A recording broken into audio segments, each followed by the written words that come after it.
All right, we are live. Hello, hello. Hello, how are you? Hi. How's everybody out there? Well, I am good. Hopefully, we will have some people join us in just a minute.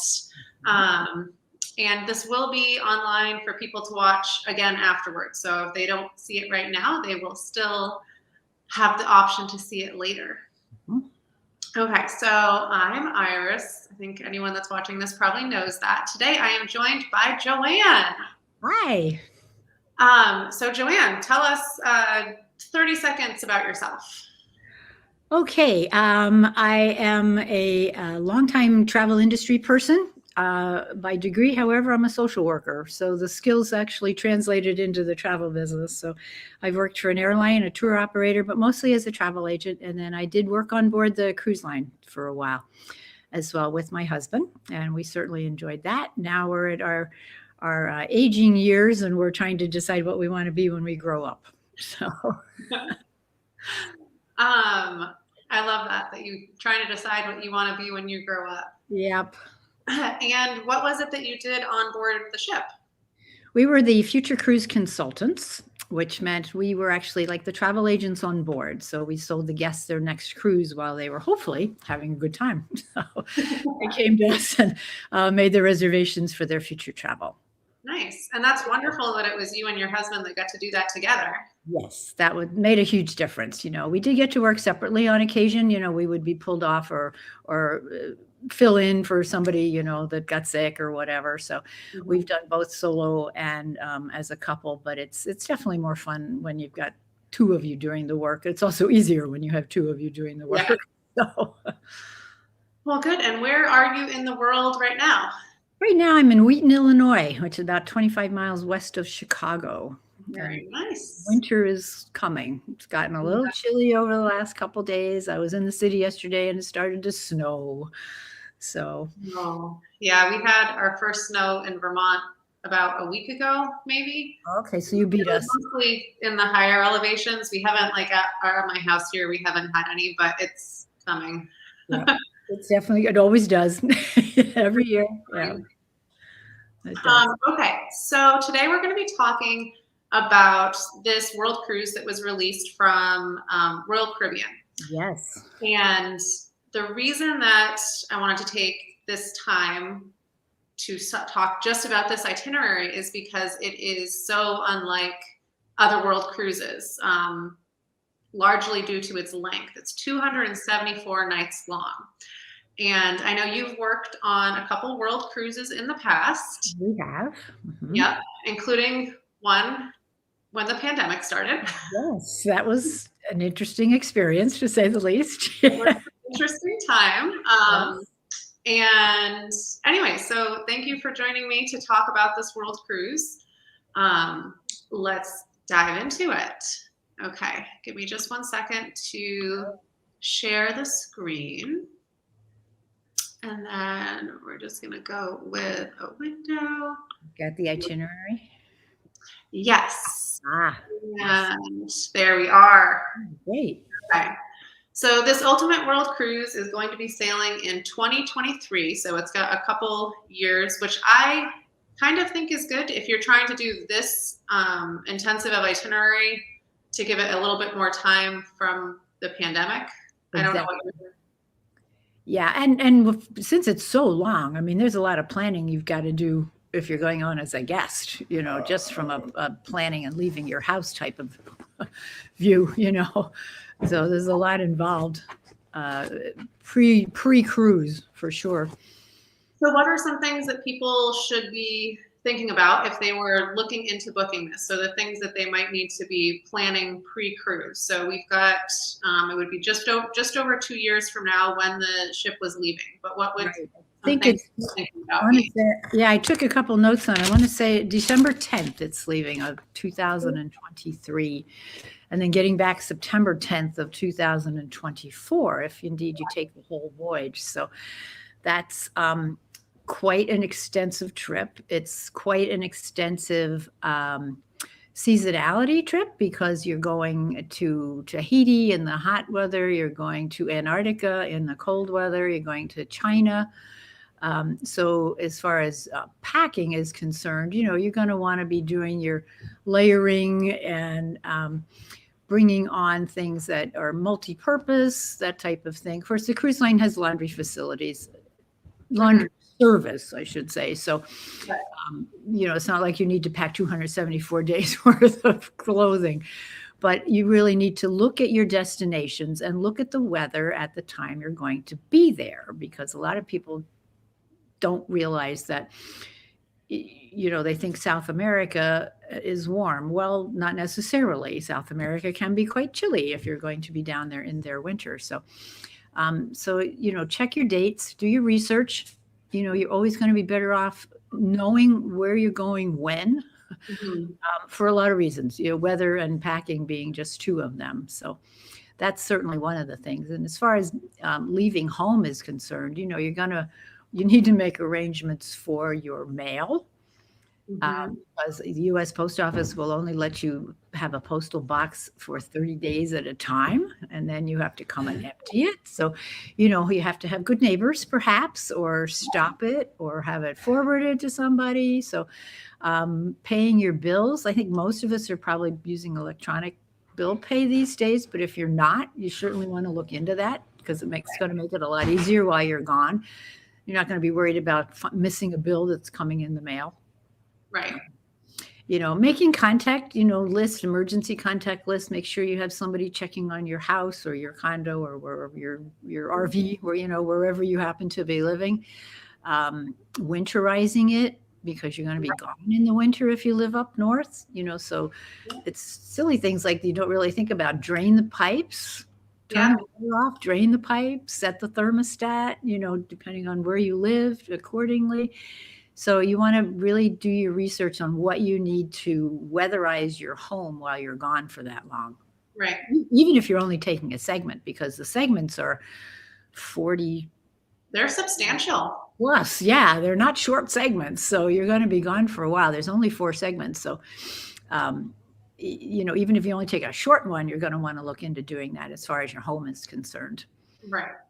Another one is medications. Absolutely. Figuring out how you're going to navigate that, if it's something that you can get a supply for the full 9 months, or, perhaps if it's, ideally you would have it for the full length that you're going to be gone for, but whether or not you're going to need to figure out how to get a prescription in Australia or wherever it happens to be. Exactly. And you need to check with your insurance company on that, as far as the maximum amount of months they will allow, for medication. I know one time we had to do that too for, I forget what the drug it was or whatever, but fortunately we were coming back and forth into a home port. Right. 3 months later, we could pick it up at the grocery store. That's not going to work for this cruise. So you're going to want to get local contacts, local pharmacies, perhaps, if you're going, you're going to be running out in, like, as you mentioned, Australia, look it up, see where you can get your medication picked up, whatnot. So that's really important. So this itinerary, you mentioned that it is split into 4 different segments. So with an itinerary this long, so my first thought is, like, 274 nights. Are guests actually going to want to sail that long on board? What are your thoughts on? Judging from the guests that we have run into, while working on board the ship, there are certainly some people absolutely would take this in a heartbeat, because they sail that long anyway. They just combine different cruises, different dates, and maybe go from ship to ship, depending on where they want to be, for 9 months. There are people out there that absolutely want to be on a ship for as long as they possibly can. So it's certainly going to have its appeal. There's some interesting ports, because the people that take the world cruises have been there, done that in many cases, many times in many cases. But there are some new places that I noticed on here that you don't normally see. I would say they're new places, but maybe a Right. little unusual ports, let's put it that way. So I think that will have an appeal to the long cruisers. And then, then you're going to get people that you absolutely just want to do a quarter of it. Right. Yeah, and they can pick and choose because the first segment is basically kind of South America, Caribbean, South America, Antarctica, back up to LA, and then the next one is like the South Pacific. So you've got Tahiti and Australia, New Zealand, and all the islands down there. I think that one ends in, I forget where that one ends. And then Dubai. There's another one that will go from actually, I think that might be the second one, from LA to Dubai. So that's going to cover Southeast Asia as well as the South Pacific. So depending on what people want to do. And then the last segment is really all Europe, Southern and Northern Europe, which is wonderful for somebody that wants to cover good the entire continent. Yes, exactly. On one ship, so it's going to make for easy travel for a lot of people, I think, who are cruisers, who are cruisers. This cruise, like any cruise, is not an in-depth experience of any one destination, Right. You're getting a taste of, in this case, we're getting a taste of a lot. A lot. A lot. A lot. There is a taste of a lot that's happening. I would expect also, because it is, split up into very kind of succinct segment, that you'll also see a good percentage of guests that are coming on either for one segment or two. Maybe they'll do 3 segments, depending on what works. Exactly. And in your experience with guests, some guests that are sailing for the full itinerary, and then some guests that are coming on partway through. Right. What are the guests that are just coming on for a segment? Are they still going to feel, Royal Caribbean we haven't seen them offer world cruises in the past. So how, exactly what's going to be included on board, what's going to make it feel, give it that elevated, this is a very special voyage.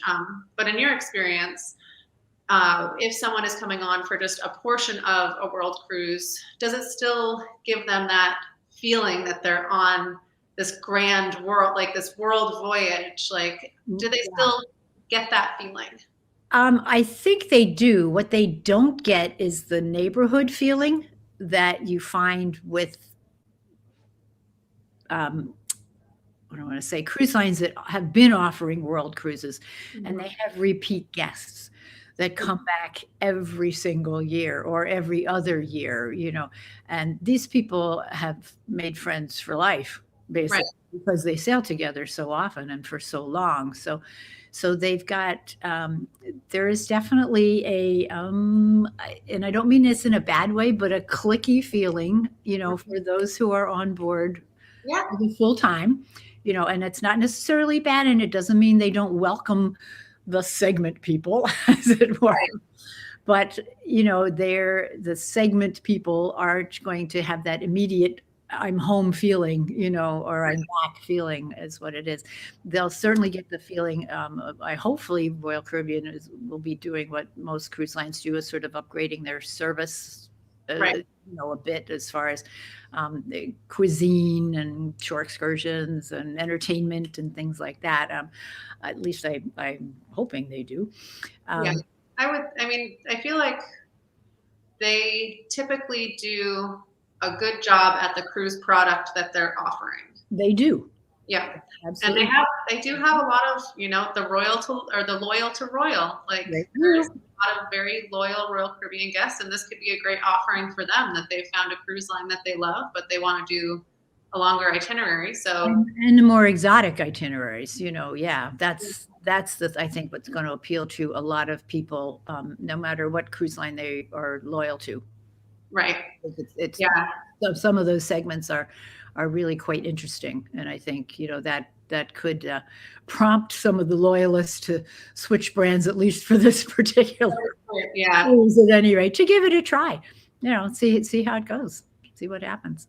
So with a cruise that is this long, so this is 9 months long, and having worked on board, I know that, I mean, I was in charge of the kids club, so not quite the same, but I know a 9-month contract in my position I would have been so mentally, physically, emotionally exhausted by the end of 9 months. How do you think that that will work with the crew on board? Will there be, you know, a little pause in the middle, or like not a pause, but like A crew change. where kind of the main crew, like the crew, you know, they kind of go have a quick couple weeks vacation to reset and then come back? Or how would you think that would be managed or navigated? It's a really interesting question. I mean, the main stable crew, housekeeping, dining room, you know, food service, their contract has been in the past 9, 10 months. I know they have been shortening those a bit, but so they're sort of used to that. But a lot of the other positions are normally, you know, 6 months at the longest. You know, the officers are generally, well, you know, 3 on, 3 off. Yeah, my husband's 3 on, 3 off. So. Right. You get to a certain level and you've got that 3 on, 3 off. So sometimes, like, we were 4 on, 2 off, supposed to be. It didn't always work out, but it always is a little varied on that. Ultimately, you know, yeah. So I mean, I could see a crew change halfway, you know, on a 9-month trip for certain positions. Yeah, especially staffing, front desk. 9 months at the front desk, that could be as bad as working with the children for 9 months at a time. So that's going to be interesting to see how they work that. But I think given that it is segmented, I could see them doing like 2 segments at a time per contract type of thing. You know, a contract for 2 segments and then somebody else coming on for the other 2 segments. But yeah, so that'll be interesting to see. Yeah, I'm very curious how they're going to navigate that, keeping in mind, you know, having the best guest experience that they can, but also, you know, the mental, physical, and emotional well-being of their crew, because it is, you know, anyone that's working on a ship, they love working on a ship. You're there to explore, you're there to interact with the guests, and it's definitely a labor of love, but it is also it's also a 7-day-a-week job. A 7-day-a-week job. You know, so long hours and long days. A lot. So, right. So yeah, I'm a little interested to see how they navigate that to do those 2 things. Excellent guest experience, but also, you know, a good experience for the healthy morale for the crew. Yes, exactly. Right. Yeah, for sure. Okay, shall we take a peek at the itinerary? Yes, please. So this itinerary is offered on Royal Caribbean's Serenade of the Seas. So Serenade of the Seas is one of Royal Caribbean's slightly smaller by their standards. Right, exactly. It is not necessarily a small ship, but Royal Caribbean, of course, has the mega ships as well.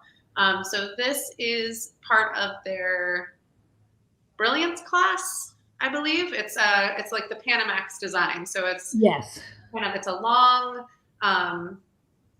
longer ship, lots of balconies, lots of natural light, but it is certainly not a Royal Caribbean mega ship, which I think is appropriate for a voyage like this. The mega ships couldn't get into a lot of these ports. So, you know, that would be an impossible journey, you know, for the mega ships, because if you look at some of these ports, there's no way that would work. Right. And then it would just be tendering on a mega ship. And probably also it's to, you know, they started with a mega ship. This is their first go at this. So they might be looking to see what the interest is. Exactly. I'm sure they are. You know, they're looking, you know, they're trying to expand their market. Absolutely. All right. So in December, so it's leaving before the holidays. So that's actually an interesting point. A lot of world cruises, the majority of them tend to leave in early to mid-January, just after the holiday cruises. So this one is actually heading out just before the holidays. Right. And so we're heading out from Miami. And then we've got just kind of a heading down towards Central America. And Aruba, Curacao. If there's any port in particular that you would like to chat about as we scroll through, feel free to interject. Okay.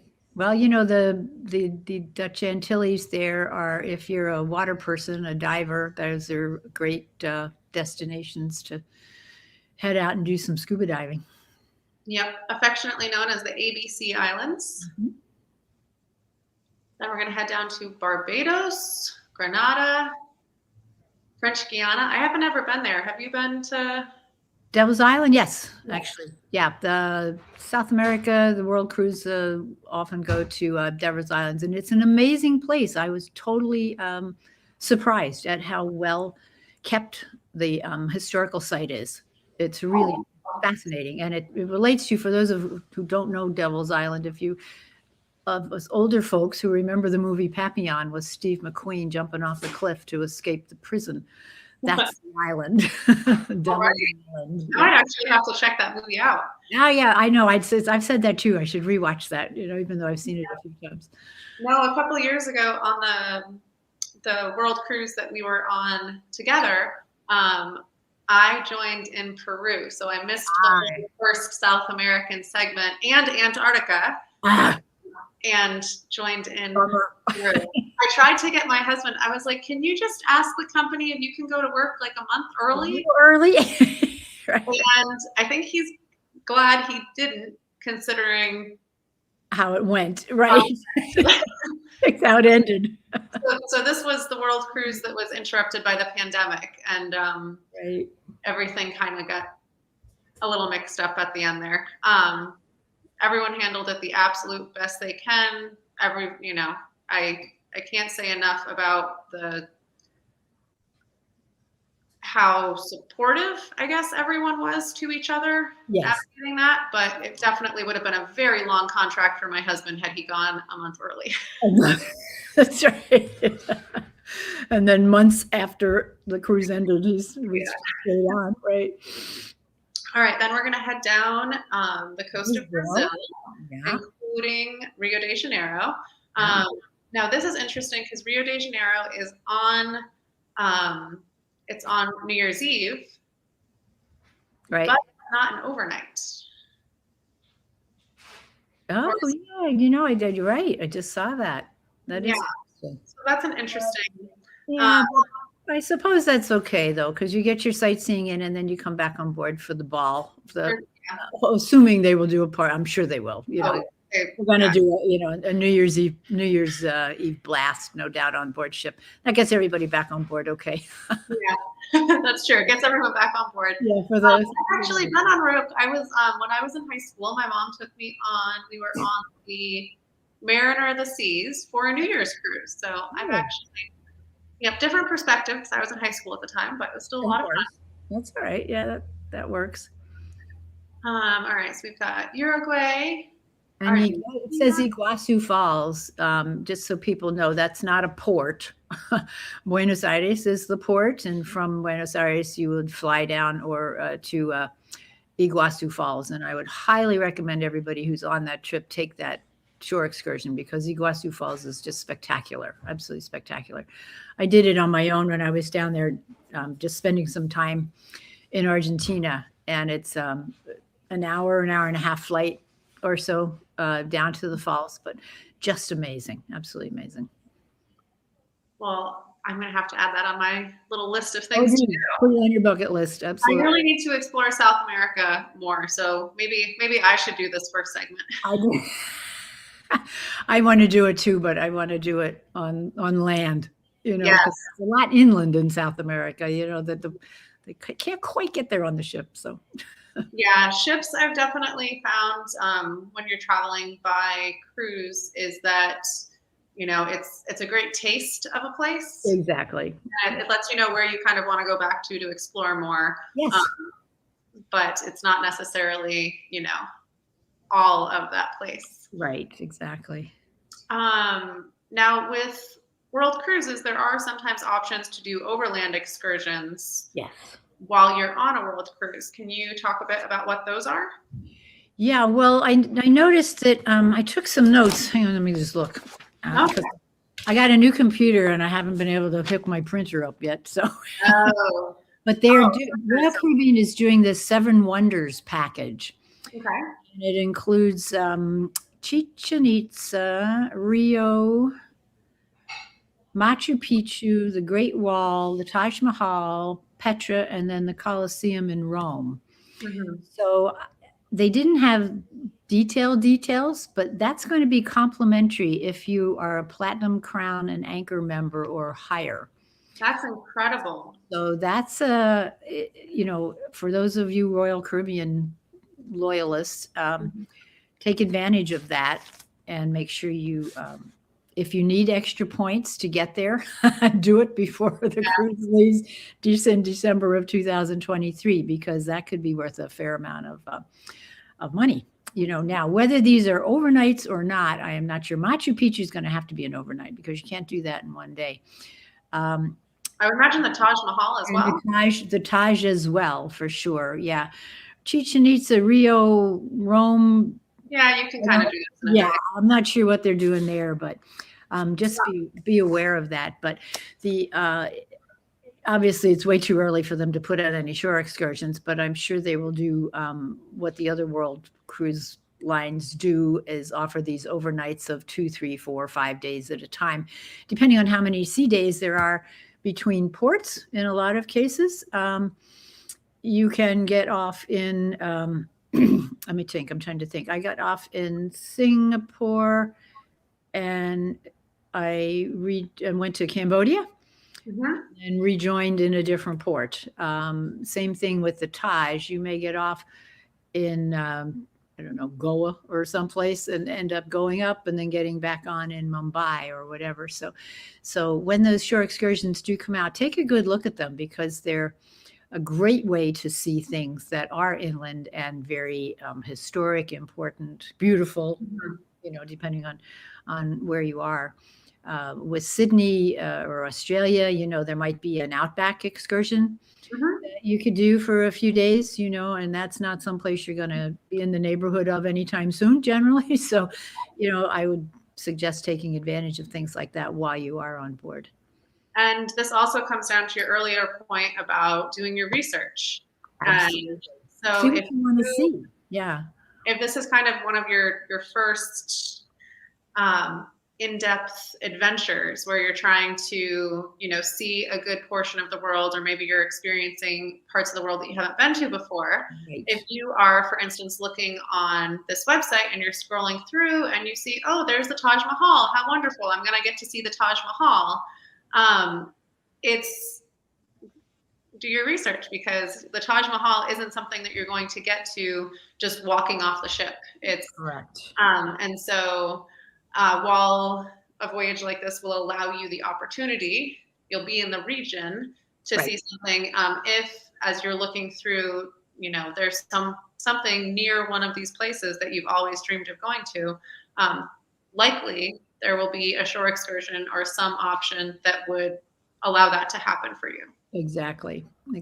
And and they will look at, they're not inexpensive. The overland shore excursions are definitely not inexpensive. But if you take into account that if you were to go to the Taj Mahal on your own, you're looking at airfare, accommodations, extra to get there. So it's a balance, so it's generally a good use of your time to take advantage of them, if indeed it's something that you really want to see. Absolutely. Yeah. I'm just looking here at the Port Stanley Falkland Islands. Yes. Port, one of my very favorite. That's all the penguins, right? All the penguins. Oh my goodness gracious. It's just a wonderful little place. It's got a lot of history to it, Las Malvinas, the conflict, the war actually between Argentina and Britain. And they are British islands, but it is the best place to see penguins. All right. Now, while you are saying it's the absolute best place to see penguins and everyone is getting so excited about that, Falkland Islands, is that one that is canceled sometimes? Yes, it is. So So always have a backup penguin experience booked. That is my advice to people at one of the other ports that may offer that. So in South Mhm. America, weather is a huge issue in the Falklands and the seas. So Michael and I have been very fortunate in making it most of the time, actually. Mhm. But the last time we didn't. So Yeah. you just never know. So but make your plans, book your excursions, and especially book them very early for the Falklands because they're very limited in space. They don't have big buses. They use overland vehicles, and the people that live on the island, they're farmers or whatever, mechanics, and they are doing the driving. So, there's very limited space on these things. So book it. If the ship doesn't get in, you will get your money back. So you don't have to worry about getting a refund. So get on Um, the list. yeah. So that's good advice, really, for any port that you're really looking forward to. If there's something in particular that this is maybe not a main reason that you're sailing, but it's one of the highlights for you. If there's an excursion that you're thinking about, once those excursions are posted, it's worth, making sure that you've got a spot because a lot of them, it is limited availability. Right. And you don't want to be disappointed. If you're disappointed because the ship can't call in the port for some reason, that's one thing. It does happen while cruising, but hopefully you can at least avoid the disappointment of not being able to get on the excursion. Exactly. Waving goodbye to them as they leave the port. Yeah. Yes. All right. Now we're going to head down to Antarctica. Yes. I haven't ever been to Antarctica. My husband says we're going to go someday, and I have faith that we absolutely will. But I hope so. We've had the advantage of going several times, and it is absolutely an amazing destination. Obviously, it's only for a couple of days, but the scenery is spectacular. It's just literally like going to another planet. It's really wonderful. And I can't tell if they're going to dock on Elephant Island or not. That would be spectacular if they could do that. But in most cases, the big ships can't dock. Right. So you are looking at a cruising experience while you are in Antarctica, just as a heads up. So, but in Antarctica, if you're having a cruising experience, so not actually getting off of the ship, you're still able to appreciate the wonder that the place is. Totally. Bring your binoculars, bring a long camera lens because you can still get pictures of penguins and whales and just the dramatic landscape is amazing. My impression before I went was that it was flat, because dog sledding, the explorers dog sledding over the it's mountains. It's absolutely very, very dramatic. So it's a super experience. Well, it is very high on my list. Good. Keep it there. All right. We have Cape Horn in Chile, and then Ushuaia. Yeah. Argentina, and that is an overnight, actually. Yes, that's nice. That's great. And that may enable them to do a flight excursion to Antarctica and actually land if they have an overnight.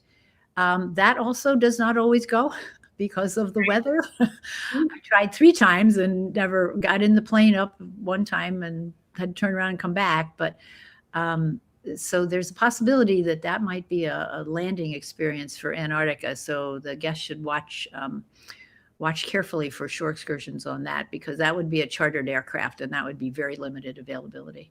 Mm-hmm. That's a good tip. That would be an incredible experience. That would be possibly in the once in a lifetime category. Absolutely. Yep. All right. So we have some more in Chile. Have you gone through the fjords in Chile before? We have, and they're just beautiful. If you're a glacier collector, you will absolutely be in heaven because they're just, going to Alaska, which most cruisers will have done before they get on this type of a cruise. Right. You'll notice the glaciers are all at sea level. and they all come down. In Chile, most of them are all hanging glaciers. So it's a completely different experience, but spectacular mountains, absolutely spectacular. Beautiful scenery. You'll be outside most of the time on deck taking pictures. And I must say that, Royal Caribbean's choice of ship, because this ship does have a higher percentage of balcony cabins for the guests. There's not so many inside cabins. I think for, the sightseeing potential for the guests, it's just phenomenal. And it's great that they chose that. If you're like me and you tend to be an inside cabin person, there's plenty of outdoor space to go look. Absolutely. Just grab a railing and hang on to it. While you're looking. Yeah, it's beautiful. Absolutely beautiful. All right. Then we have Valparaiso. Yeah, Valparaiso is interesting. And I'm wondering if that will be actually Valparaiso or one of the other ports in that area, because the last couple of years they closed the Valparaiso port to cruise ships because it's a huge cargo container port. Interesting. And they threw us out. And we went up the road a piece to a different port, same vicinity, Right. So that'll be kind of one to watch. Yeah. And there are times that, that it'll say that you're docking in one place, and really it's just your access point to get to that city. Yes, exactly. And often in those cases, there'll be it might be a shuttle bus that's provided by the company, but there will be some way. Transportation. From transportation of some sort to get you into the city. Right, exactly. Yeah, La Serena I have not been to, so that's something new. I have to look that one up and see what the reason to go there is, Yeah. Most of the ports that they choose are either it's not random. Obviously, it's something that's by the water, but usually there's either something historic and architectural or cultural aspect that guests might be interested in. Right. Now Arica is there's not a whole lot in the port as in many ports, but you've got the opportunity if you want to go out to the desert and do these fabulous sand duning activities. So you've got the dune buggies and you've got the sandboarding that you can do out there. We had a blast out there. That was such a fun port. I have not taken any excursions from Arica yet. Thus far, I've only explored the immediate port area. And while it is pretty, and there's a nice church there that you can go in, and it's beautiful, but it's not it's not a big thriving city. The desert is really the draw. For that one. Yeah. All right. So this is an interesting little section that we have here because, like we were just, we were talking about a couple minutes ago, Machu Picchu, for instance, it's saying Lima, but those aren't actually in the same place. No, not even close. And I'm guessing, just looking at this itinerary, that you'd probably offload in Pisco, possibly, and come back in Lima, because they're not overnighting in Lima, which is, they are, the 29th and 30th. Yeah, that's possible. So you could maybe depart the ship in Pisco or Machu Picchu or Lima for Machu Picchu. Right. Because you do have to fly to Cusco and then take the train up from Cusco. So it's a journey, but it's a wonderful journey. And oh my goodness, I can't recommend it highly enough. I haven't done it off the ship. I did it on my own. So I did take a bit of a longer time. It took like 5 days. I've run into this weird situation where I had 2 years in a row that I was either joining or leaving the ship in Lima. And so I wasn't able to do any excursions. A bummer. Yeah, it was so odd because I'd never been there before. And then 2 years in a row, I was flying in or out. This was kind of odd. How did this happen? But exactly. So anyways, if you're interested in doing Machu Picchu, that is an excursion that you're going to have to fly to. But they will definitely have excursions available. If it's something that you're very interested in, always do your best to plan as far ahead as you can. Yes. Usually there'll be maybe 2 offerings, one on the regular train, which is the one I took. And then they've got the Hiram Bingham train, which is the luxury train that goes up there, named after the archaeologist Hiram Bingham. So you get to choose, and then with that, there'll generally be a choice of accommodations. So the Hiram Bingham is going to be, the excursion will be more expensive, but you've got an upgraded train experience, you've got upgraded hotel experience. So Right. And if it's a once in a lifetime experience for you, then you maybe know, it's worth doing that. pick what you want. The high point, honestly, is the archaeological site. The Right. train is secondary, but it's an interesting ride, beautiful ride. So All right. Now we have Manta in Ecuador, Costa Rica. So we're making our way back up to the Central American yes, in there. LA, yeah. And then we had to head up all the way up to Los Angeles. So and that's the end of that's the end of the first segment. Yep. Yep. Okay. And then we have the next segment, which is going to be starting in Los Angeles. For those that are on, nope, it is the same day. So Los Angeles is not an overnight. Same day. But that's okay. So quite a few days at sea there to make your way out. Ways to get to Hawaii, right? Yeah. And so a lovely few days in Hawaii. Can't go wrong there. Yep, got 3 islands. Very nice. Very nice. Quite a few more days at sea. So the Pacific Ocean, for those that have not crossed it before, it is in fact quite large, to say the least. And so that's what's this. All the sea days. It's just making your way down across the ocean. You will, if you're just joining this segment, over the course of those sea days, you'll be crossing the equator, which is kind of always a fun feeling the first time that you do that. And then making your way down to lovely French Polynesia. So we have Moorea and Tahiti. Papeete. It's a shame there's not an overnight there, though. That's too bad. It is. Overnights are lovely. Yeah, exactly. And it'll be interesting, to see what the timing for these ports is, whether or not they're, 8 a.m. to 5 p.m. or if there's some later nights. Right, departure. Yeah. All right, a couple more days at sea. Now we're making our way into March. So all the way down to New Zealand. All the way down to New Zealand. They're covering a good amount of territory, making their way down and across. And there's quite a few sea days at the beginning. You're going to get your bearings on the ship if you just joined for this segment. If you're coming off of the other segment, it's kind of a good chance to unwind, relax a little bit before they really do the dive into the next segment of ports. Right. Now, in New Zealand, notice that they are only on the North Island of New Zealand. So they are not going to the South Island. So for people who have not been to New Zealand, most of the pictures and whatnot that you see from New Zealand end up being from the South Island, with Mount Cook and Queenstown, and that is the bay that I'm totally blanking out on. But just be aware of that. So this is a North Island itinerary here. Yeah. Very Yeah, Auckland is a beautiful city. There's plenty to do in Auckland. Bay of Islands is usually a bit more. It's definitely a change from Auckland. Auckland is a big city. The Bay of Islands is not a big city.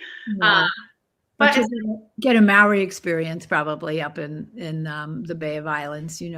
If you choose. It's outdoors. So it's their summer. Still, it would still be there. Coming out of summer, so water sports, kayaking would be great. So it's really lovely port. It's a nice port, and it's easy. Yeah, it's dock, so it's really easy. Yeah.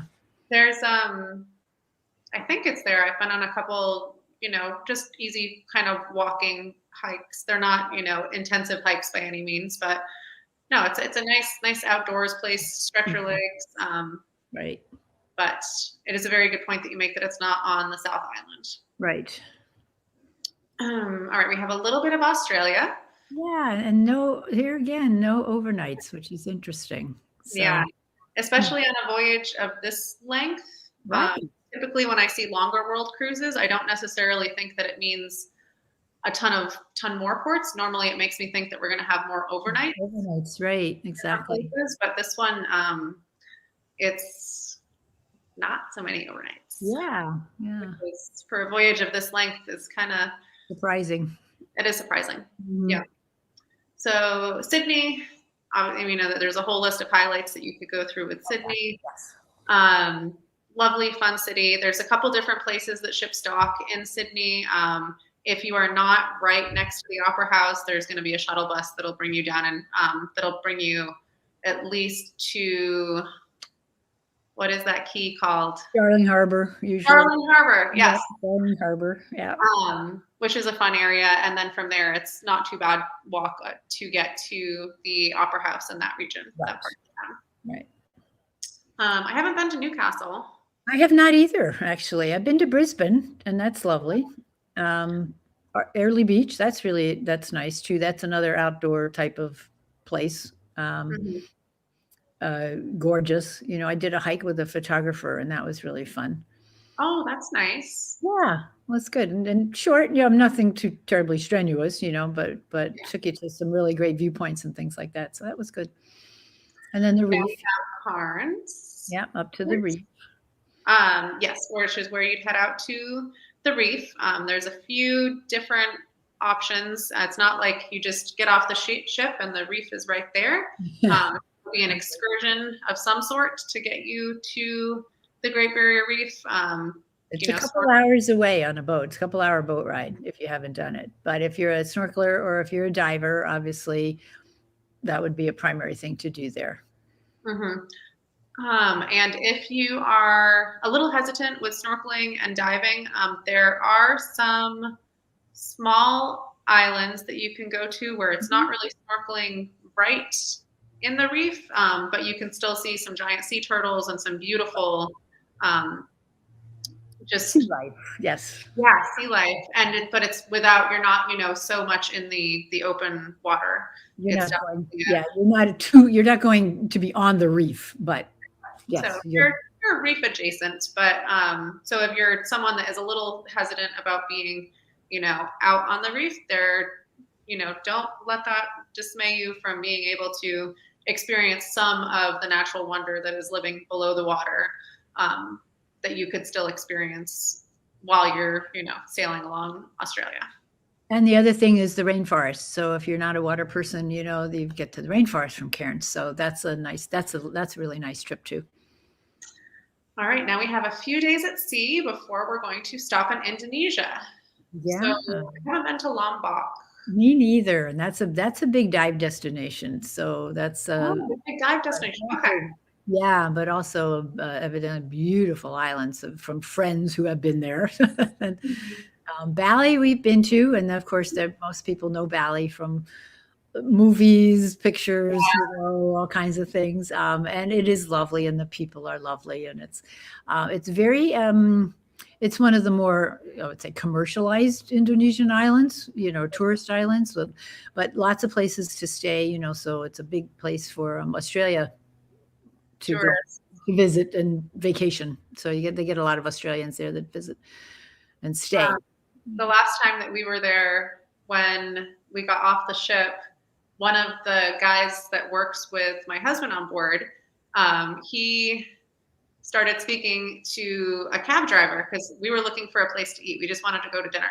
Right. And then he's just like, okay, just get in the cab and he'll take you to dinner. And we're like, where are we going? He's like, it's okay. He'll take you. And we pull into, okay, sure. I love that. I think that's great. Yeah. We'll just go along with it. And so we pull into this restaurant that is, of course, right on the beach, and it's the freshest fish you can get. And it was spectacular. We had no idea. I mean, I couldn't tell you where we went, but it was a beautiful dinner on the beach. And that's what you want to remember in Bali. That's right. Exactly. All right.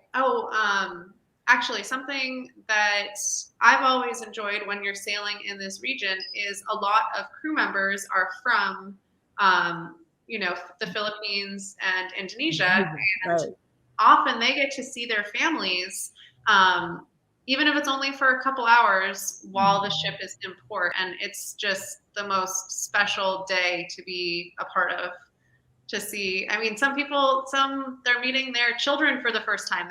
Their wife had a baby while they were at sea, and it's their first time holding their child, and it's very emotional. special. Yeah, it can be very emotional watching. Yeah. So if you're sailing in this region, I would say there's a good chance that something like that will be happening, and it's heartwarming. Very heartwarming. Good word. Yes. All right, now a couple days in the Philippines. Yeah. And here again, Manila is a big city. Yeah.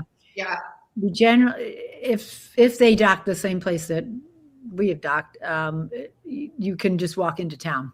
So you're right near the or the old city. You're right near the old city, and that's very historic, and that's kind of nice. The Hotel Manila is right there by the dock, and if you go in, you can ask, for those who are interested in history, you can go in and ask to see General MacArthur's quarters, and they'll take you up and let you see where he stayed while he was down there during World War II. And that's sort of a little secret that not a lot of people know about, and it's not for everybody, but for those interested in history, it's kind of a thing to do. Excellent tip. Yeah, right. That Hotel Manila will kill me now, right? Yeah, everyone's they have years to plan. This is there you go. Right. To plan. Okay, then there is an overnight in Hong Kong. Oh, yay! That's good. That is very good. Overnight. And then we're going to make our way to Taiwan. 1 day in Taiwan. Taipei. That's a nice. Ishigaki, Japan, is a resort island. So lots of beaches. Beautiful island. Really, really pretty. Okinawa. I learned to love. Okinawa is on my list to go back and spend a couple of weeks there. It is just beautiful. The mountains there, for hiking, and of course, just the Japanese culture in general. Beautiful it is. Island. Yeah, great place. And of course, rather historical too, as far as the World War II is concerned. Right.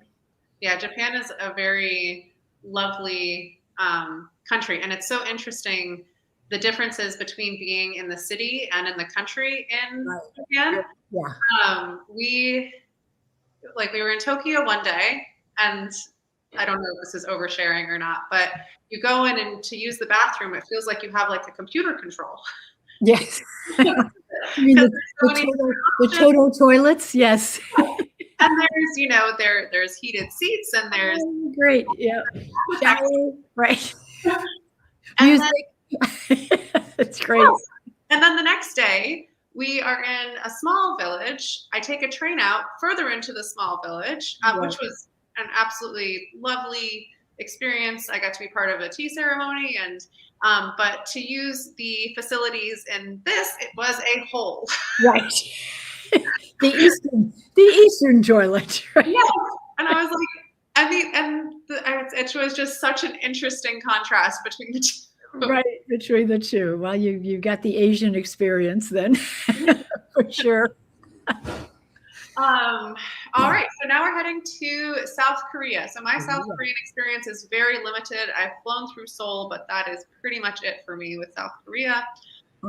Busan's the port in the south, and the big city. Fun, great shopping, great street food. I have a favorite place I found for street food. Jeju Island is like the honeymoon destination for Asia.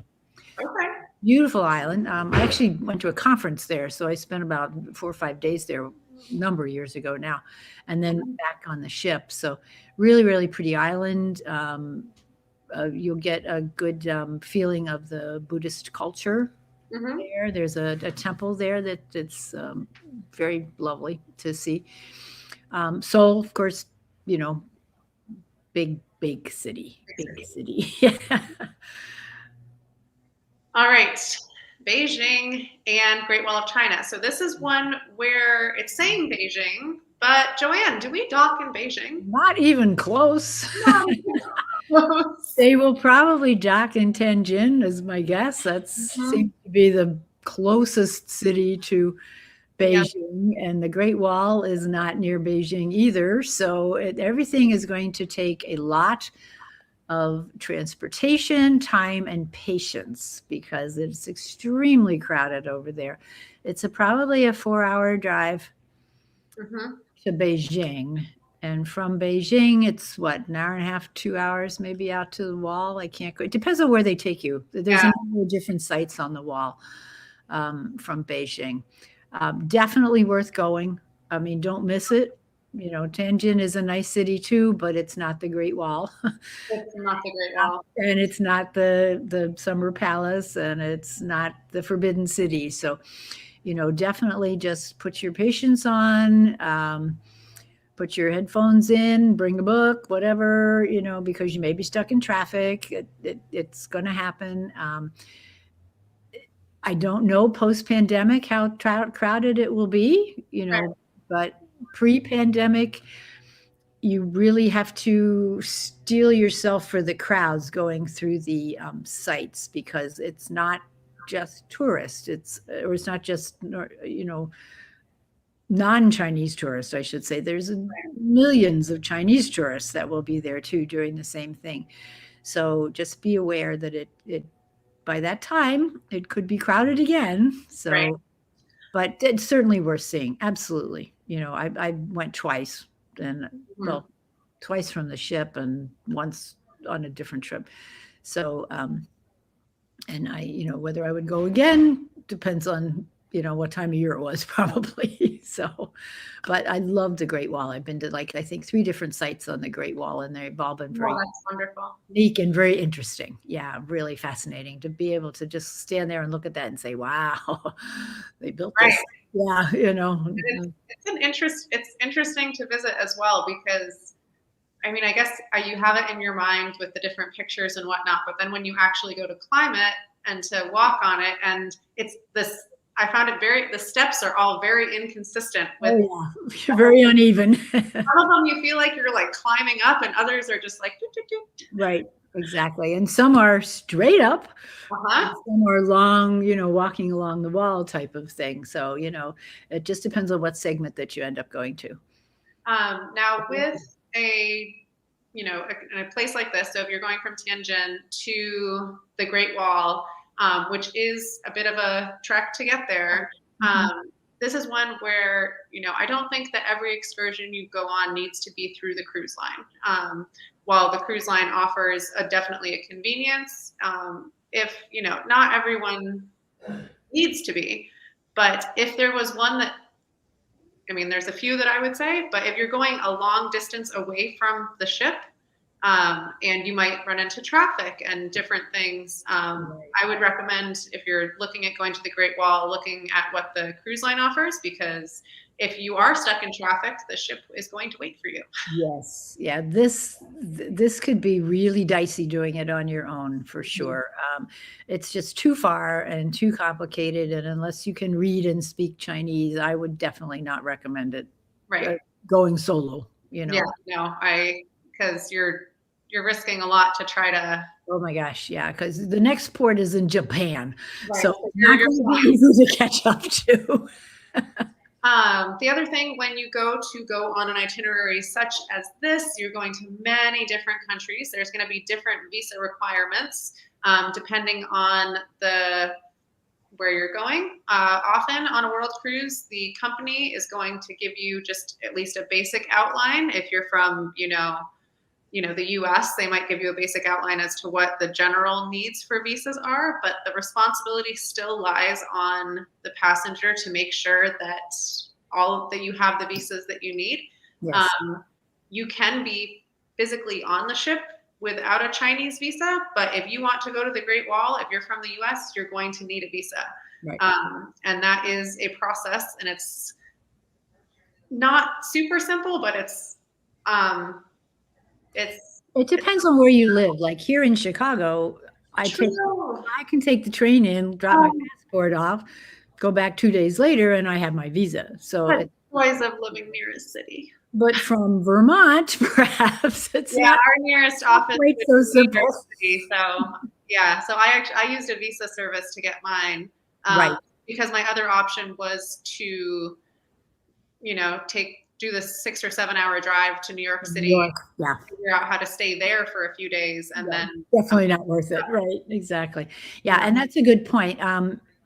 Ask the cruise line, ask Royal Caribbean, for those of you who are going to do this, if they recommend a visa service, because there are definitely, not a lot, but there are certainly definitely certain places on here that you will need visas. And of course, that changes all the time too. Right. So you may need it this year, next year you may not need it, and the following year you may need it again. So you do need to check much closer to departure. I would say maybe 120 days out, start looking at your visa requirements. And oftentimes it's worth the fee to pay the visa service, because they will do all the hassle of getting it from embassy to embassy, consulate to consulate, rather than you trying to do FedEx every time you turn around. So just be aware of that. And I love your recommendation for looking at it, in the 120-day range, because while, planning ahead is great, if you were to call to reserve a spot on this itinerary right now, and you said, okay, I'm going to get everything done, at least a few of these countries that the ship's going to, that those visas you can apply for online. You can do an electronic one, but it's only good for a year. Right. And that's the other thing. You have to watch your timing as to when you're going to be in these places, how long the visa lasts once it's issued. So it's you really have to watch the logistics on this one. Yeah. Mm-hmm. Okay, we've got a couple more stops in Japan, I should say, which is wonderful. I am watching the time. I think I'd only asked for an hour of your time, and we're there. Are you okay to keep going for a little bit longer? Yeah. Okay. My next thing today is I have to make chili, so I'm good. Oh, lovely. That sounds nice. Yeah. So that's my next chore. So. Okay, so we have Nagasaki, Kagoshima, and an overnight in Tokyo. Yes, which is wonderful, because Tokyo is absolutely fabulous city. Very easy to get around. You can take the subway easily, and they have a tourist ticket. So if you're going to be out exploring on your own, make sure you ask for the tourist ticket at the subway, in the subway station. All right, and then Mount Fuji. Now, that's a hike from day trip, but beautiful. And then Osaka. I haven't been to Japan in April. When I was in Japan, it was in maybe August. I think it was more like October. We had left. Okay. Oh, interesting. It was on a Grand Pacific itinerary. So we'd gone from San Diego across, and it was a very rainy season. We had like 10 days in Japan, and almost every single day it rained. Oh, yuck. Well, April, you have a good shot at seeing the cherry blossoms. So it should be a good time. It could be a very nice time to be there. And end of March, April is usually cherry blossom time. Wonderful. All right, a couple days at sea, and then a few days in Vietnam. And I must say, it is saying Ho Chi Minh City, but if I'm remembering correctly, that one is also one that you've got to get to from the port. Yes, that's correct. Yeah, that's another drive. I'm going to say 2 hours, but don't quote me on that. But there again, certainly worth going to see. Vietnam's a beautiful country, and there's lots to do there. So, take a look at the excursions, take a look prior to going, obviously, and see, what areas you would like to go to, because it's a lovely, lovely country, really nice. All right, and then we have Singapore. So Singapore is not an overnight. No, just a day trip. Often, day trip, but you can see a lot in Singapore in a day. Easily. Yeah. They have a hop-on, hop-off bus in Singapore. Actually, they have several colors. So if you don't want to do a typical excursion type of thing and you just want to see the city, that hop-on, hop-off bus is a really good option. Nice. I haven't used their hop-on, hop-off bus. I've typically been like, I'm going to this place. I'm going to this. I'm going to like one particular region, but and if you know where you want to go, that's great. But the hop-on bus is good if you have no idea, And then you can always head back to Little India or whichever place you decide you want to go, the gardens or something. Yeah. Yeah. All right, we have Malaysia. Kuala Lumpur. I've not been to Malaysia, so that's a blank on my slate, I Yeah, fear. this is a big one for me as well, but that Penang, just means have Penang more is, places. I know, yeah. Penang is a beach area though, so that's a plus if you're a beach person. If you're a beach person. All right, now we have a little bit in Sri Lanka. Yeah. Now, And Hambantota, there's not a whole lot there. There is an excursion, or was an excursion, that takes you out to some of the ruins, but it's a big climbing excursion, and you really need to be steady on your feet. I won't necessarily say fit, but you need to be steady on your feet. right. We had a 92-year-old gentleman there, and literally, it took us probably an hour and a half to get him down from the mountain. And the whole bus was waiting. It was not a good experience. So you just be aware and ask about, how many steps are there for on any excursion like that, because you don't want to be the one holding up the bus. No, that doesn't end up being positive for Anybody. Right. Yeah. Exactly. Colombo is a lovely little city. Fun city. That's Colombo's a great place. Yeah. Take the tuk-tuks, grab a tuk-tuk, and they'll take you around the city, and they'll take you to all the high spots. It's good fun. I did some lovely fabric shopping in Colombo a few years ago. Yes, it was. You can get a lot of fabric for very good prices. I bet you can. Yeah, exactly. But it's also, it's a lovely little city. They're very proud and excited about their culture and their country. Very interesting temples. Yeah, the temples are really interesting. It's a good port. It's a good port.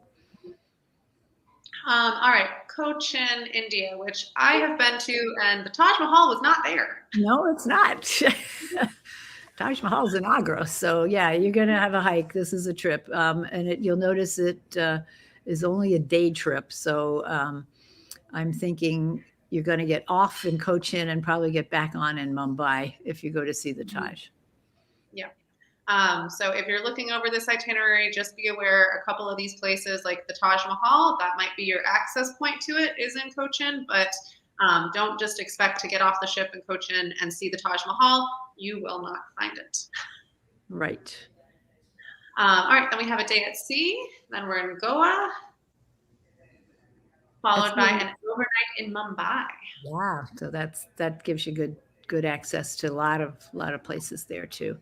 It does. Be aware, India is a spectacular destination. Again, very different from probably a lot of places you'll have been to. Even Mumbai being a big city, it's crowded, it's noisy, it's super colorful, and the food is fabulous. So just put your best traveler face on.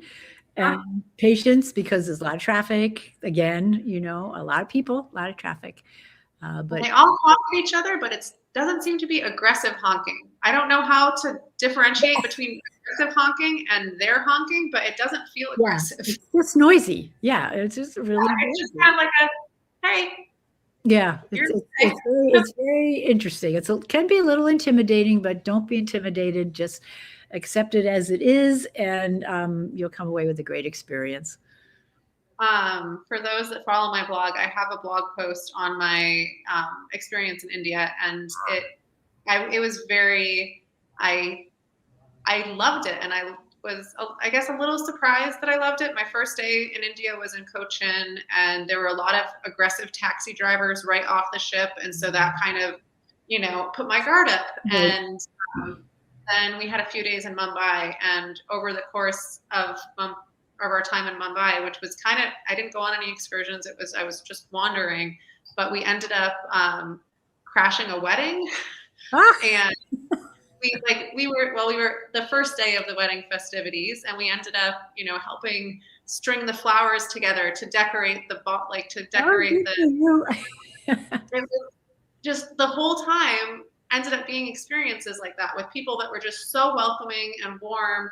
And it was, it was among my favorite stops that we've ever had in this city that I was a little trepidatious about initially. So Right. just, Yeah. put your best, like you said, the best traveler foot forward and an open heart. And Absolutely. Yep. yep. All right, now we have Abu Dhabi Yeah. and Dubai. So I haven't been to either of these before. Well, they're actually Dubai is a place everybody should go once. That's my own personal opinion, just to see what can be done with money.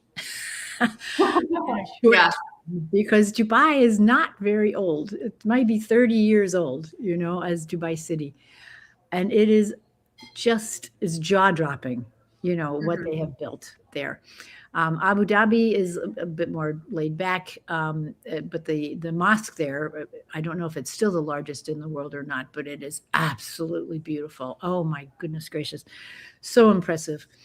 And it's actually I'm surprised because I went to Abu Dhabi from Dubai. It's not very far, it's the next emirate over, but really, really very interesting. It's completely foreign, in a way. And you'll see a lot of foreigners. The Dubai residents, I would say, don't, most of them are, I think, part of the royal family. And you can't like become a citizen of Dubai. It's one of those places where you just can't move to and become a citizen. You have to marry in, I think. So you see a lot of foreign workers doing all the service jobs and mechanics jobs and all that kind of stuff. But the architecture is just spectacular. Well, I'll have to go there too. Actually, and because my husband's from Scotland, there are nonstop flights to Dubai from there that aren't that awful long. No, I think they get a lot of. Yeah, I think you find a lot of Brits and Scots probably vacationing down in Dubai. Mm-hmm. All right, so this is going to start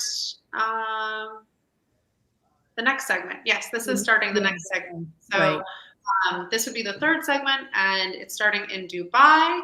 Then it's making its way to Oman. I haven't been to Salalah. Salalah. Yes. Salalah.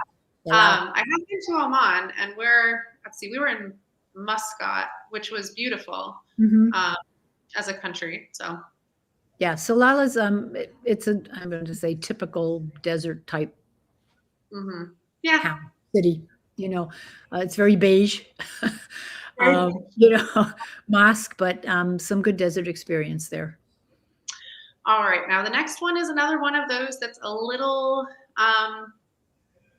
not quite right there. Right.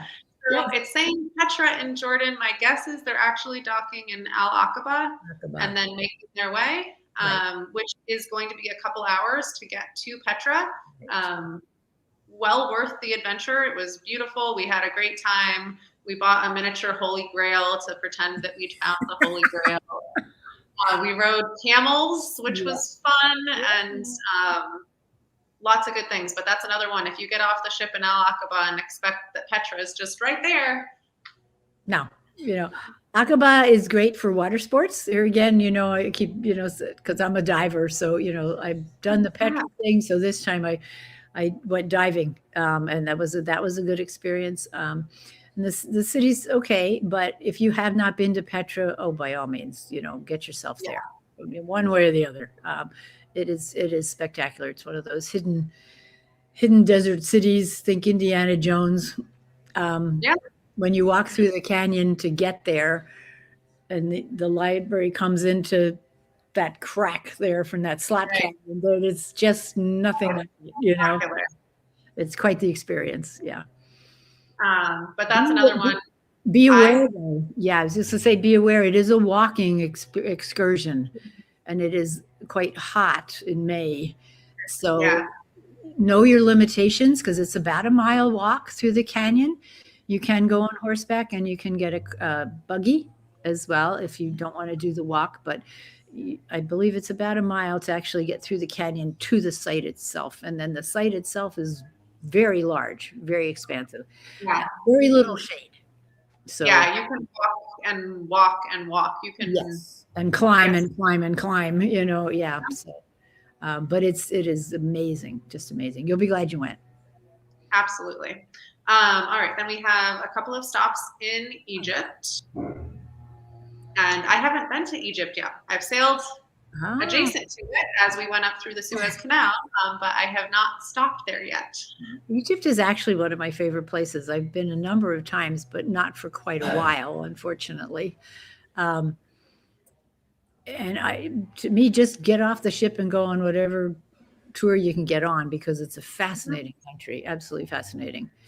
You've got the option from Alexandria to get into Cairo and Right. see the pyramids. So, take advantage of that. Alexandria you can walk around Alexandria. It's a pretty nice city. It's right up, that is the port. So that's right there. But the main thing is to really get down into the inlands of Egypt. Yeah. Right. All right, then we have an overnight in Jerusalem. In Ashdod. Yes. Right. Ashdod's the port. Mm-hmm. And then Jerusalem is. You'll be able to get to Jerusalem. There again, I can't remember how long a ride that is. It was just a couple hours, wasn't it? I don't remember it being too long. But it is a drive. So yeah. Then we have a stop in Cyprus. Mm-hmm. Nice. Followed by a couple days in, and while it says Athens, this is another one. Typically, the port for Athens is Piraeus. Mm-hmm. So it's going to be, I want to say that one's about an hour. No, you know what? It's only about 25 minutes on the train.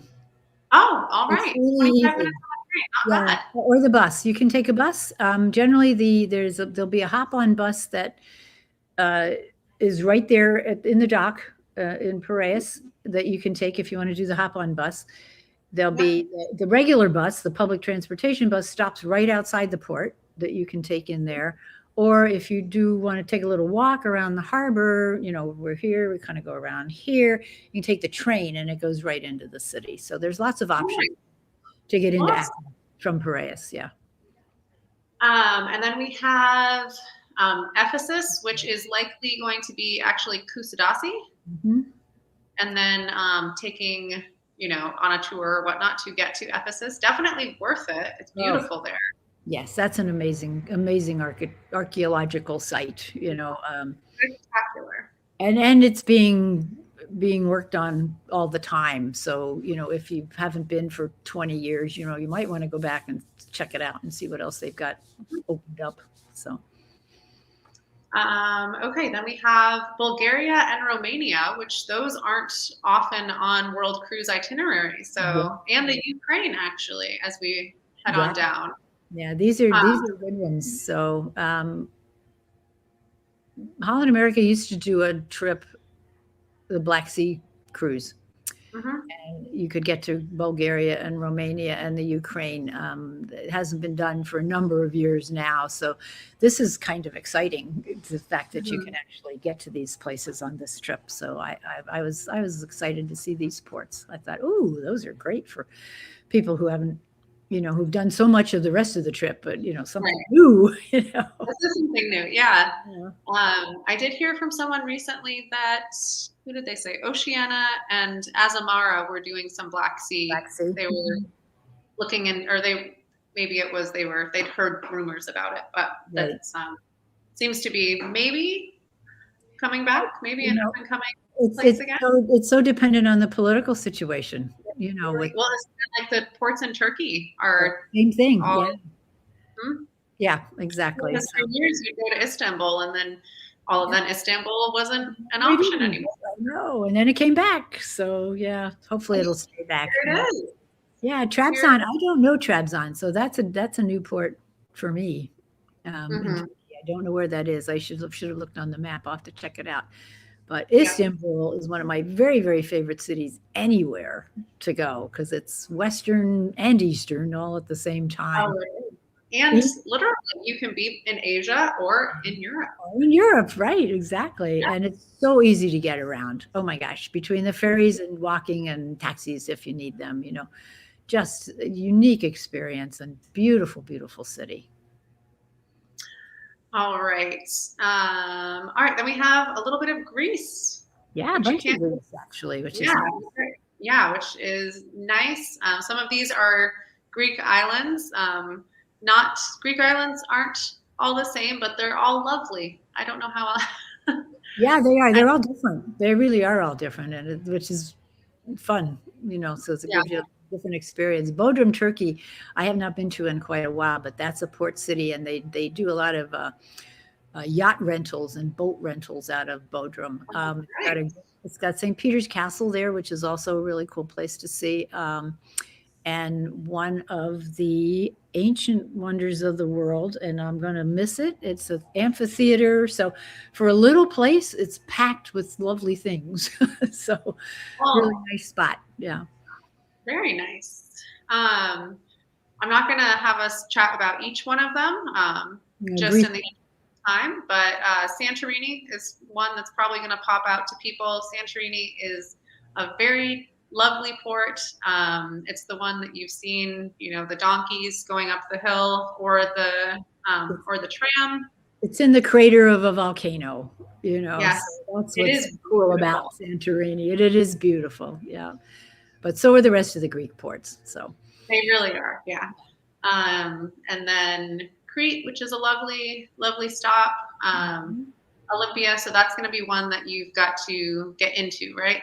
right. Yeah. There used to be a train. I don't know if it's running or not, but there'll be shore excursions. And I think there's a bus too that you can take from Cataclon.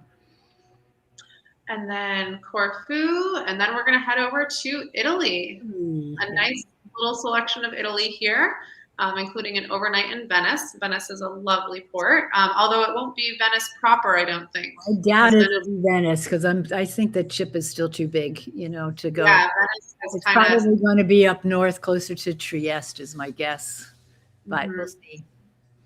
But If that is the case, my guess is you'll be able to get transportation down to Venice, and it's definitely worth the trip to get to Venice because it's a beautiful city. Oh, lovely, lovely. Yes. I was lucky. I did a season in the Mediterranean where we had Venice as a home port. This was a decade ago. But so wasn't that the overnight in Venice? Oh, love that. It was so much fun. It was lovely. Yep. All right, we have Slovenia. I feel like often Slovenia is not a full day port on different itineraries I've seen, but we will. Yeah, I've not done Slovenia off a cruise ship, so I'm not quite sure how that works. Zadar I just did on a road trip last 2 years ago with my girlfriend, and that's a super city, really lovely old city, and they have the sea organ there, which built in there. So it's a good. I would say you could probably, cover it in half a day, most likely. Right. Yeah, and Split is beautiful. Croatia, absolutely gorgeous old town. There's a mountain there to climb if you want, which would give you spectacular views down the fjord. Really pretty. And Dubrovnik, if anyone's a Game of Thrones fan, that's where a good chunk of it was filmed. It is beautiful in its own right, but that seems to be what it's grown a bit famous for. Totally. Kotor. Yeah. Another fjord, Montenegro, fabulous country. Really old city. Port's right there. They'll dock right in town. So that's a really nice one. Malta, amazing. I spent 5 days in Malta a while ago after I got off a ship, and I flew over. And that's just beautiful island, a couple islands actually, but Valletta is there, old medieval, Knights Templar and the whole thing, a lot of Moorish influence. And they dock right in port. So that's really handy. It's really nice. All right. And then we have a little bit in Italy, a stop in Naples. Naples is also how you would get to Pompeii. If you were interested in visiting Pompeii, that would be the stop that you would do that from. And then the Colosseum. So Rome, obviously, there's more to Rome than the Colosseum, and you'll likely be ported in Civitavecchia, which is not too far. You can get a train that will take you into the city. It's not, it's not too hard to navigate. I think there's a people mover that's pretty close to the port that'll actually help get you there. That's or am I looking at somewhere else? there's generally run a bus from the dock area to the train station. There's usually That's what I'm yeah, and Absolutely. then you can hop on the train, and then there's 2 stops. You can get either off in by St. Peter's, or you can get off kind of central city down at the train station. So, and it's about an hour. Yeah. So very easy. It's very easy to navigate on your own, or feel free to take an excursion. We're gonna kind of, if it's okay with you, fly through the next ones just a little bit. Yep. My mom was calling. I'm supposed to take my grandma grocery shopping. So. Oh dear. Okay, let's go. All right. So we've got a bit more in Italy, which is lovely. And then France, the south of France, you can't go wrong with that. Yeah, beautiful. And I will say, nice time of year too. Sorry? Nice time of year, June, when you're in France. So nice. Oh yeah, this one's a typo. We're into July now. There's July. Oh yeah, there is a typo. Yeah, but July still nice. July will be nice. It might be a little warm. Probably the last time I was in like the Palma de Mallorca, Nice area was I was there in August though, and it was quite warm. Yeah. And you can think 80s, I'm sure. Yeah, I guess my judgment of quite warm is a little off because I'm from Vermont, and so everything feels hot. All right, there's an overnight in Barcelona, that's lovely. And where you dock in Barcelona isn't super far from like Las Ramblas and whatnot. That one's relatively close by. All right, so now we're through 3 sections. We've got 1 to go. And that's the rest of Europe, basically. It is. So we've got some more Spain, Morocco. Morocco, which is nice. I mean, it's nice to see Morocco. Yes. Beautiful Portugal. Lisbon's a fabulous city. Lots to do there. Followed by Spain. And then we're going to start to head up north a little bit. So we have Cork in Ireland, and then quite a bit in France. Obviously, Paris is a little inland. Right. Cherbourg, you can get to Normandy, though, so that's nice if you're interested in that. So that's a good port for that. Yeah, definitely from, if you're a history buff at all or interested in history, there's a lot of places that you can get to through this itinerary. Right. And then, so a couple days in France, followed by Southampton in England, a lovely little city. So southern England, for those who don't know. Yeah. Yes. Yeah, southern England. It's not super far from London, but you'd still have to, take a train or something if you wanted to get into London. Then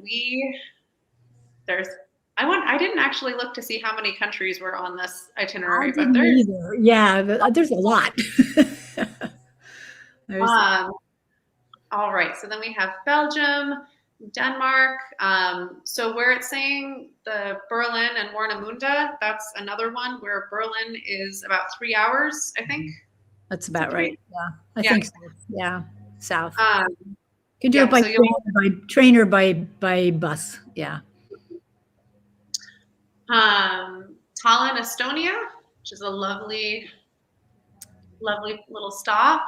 An overnight in St. Petersburg.